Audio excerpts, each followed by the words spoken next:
Leader Thune, Speaker Johnson, Leader Schumer, Leader Jeffries, members of Congress, and distinguished guests. It is an honor to be with you this afternoon, and to Jack, Chip, Jeff, Amy, and Jason, and all the other members of the Carter family. On behalf of the American people, Doug and I offer our deepest condolences. Being with you today, I'm reminded of the enduring words of a favorite hymn. May the works I have done speak for me. Today we gather to celebrate the life of a man whose works will echo for generations to come. A man from Plains, Georgia, who grew up without electricity or running water and served as the 39th President of the United States of America and lived every day of his long life in service to the people. President James Earl Carter, Jr. So I was in middle school when Jimmy Carter was elected president, and I vividly recall how my mother admired him, how much she admired his strength of character, his honesty, his integrity, his work ethic and determination, his intelligence, and his generosity of spirit. We have heard much today and in recent days about President Carter's impact in the 4 decades after he left the White House. Rightly so. Jimmy Carter established a new model for what it means to be a former president and leaves an extraordinary post-presidential legacy. From founding the Carter Center, which has helped advance global human rights and alleviate human suffering, to his public health work in Latin America and Africa, to his tireless advocacy for peace and democracy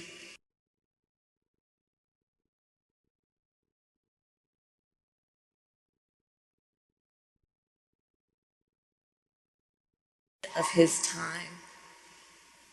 He was the first president of the United States to have a comprehensive energy policy, including providing some of the first federal support for clean energy.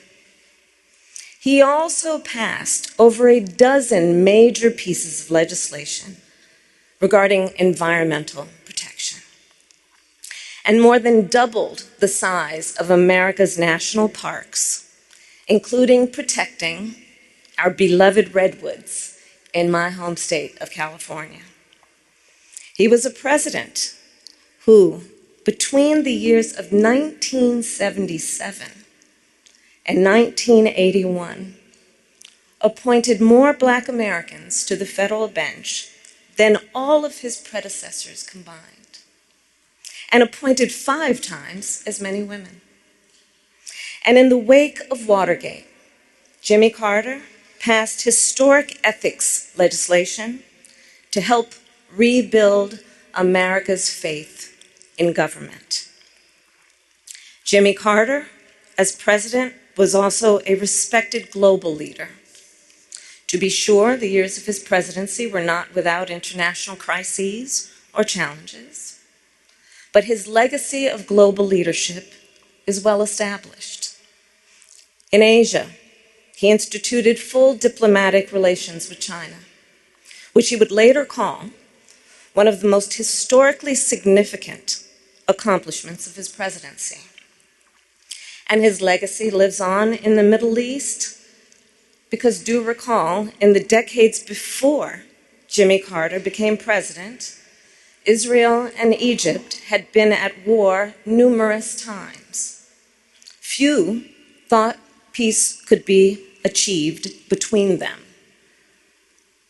Yet Jimmy Carter did that. Through his persistence and perseverance, through his unshakable belief in the power of American diplomacy, he secured the Camp David Accords, one of the most significant and durable peace treaties since World War II. And throughout the world, Jimmy Carter elevated the role of human rights in America's foreign policy priorities and uplifted the importance of civil society in doing that work. Jimmy Carter was a forward-looking president with a vision for the future. Consider his establishment of the Department of Energy in 1977, which anticipated the central role it would play in addressing the climate crisis.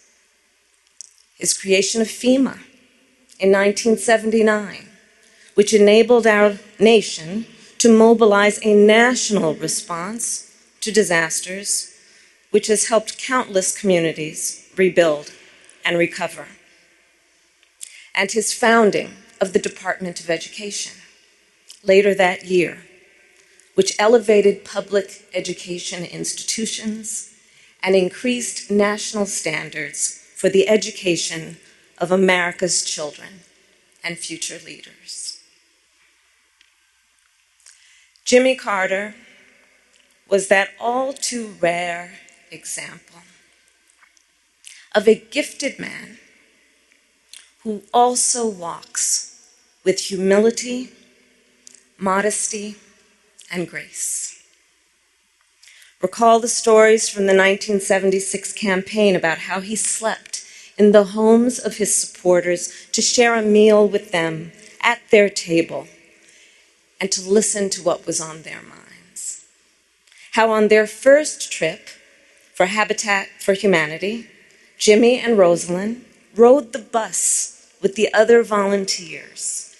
And when the group stopped for the night to stay at a local church, Jimmy and Rosalind gave their private room to a young couple who had put off their honeymoon to join the trip.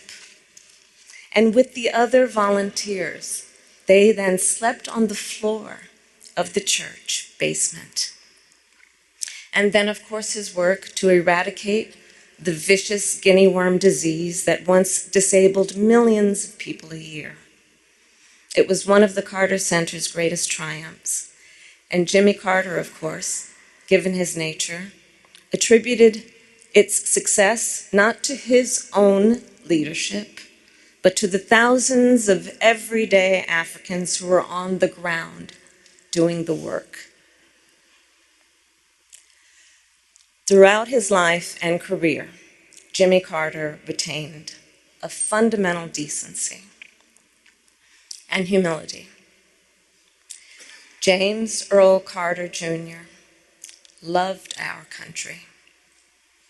He lived his faith, he served the people, and he left the world better than he found it.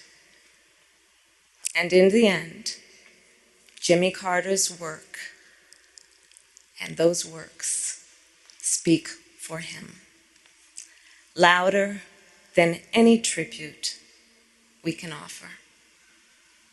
May his life be a lesson for the ages and a beacon for the future.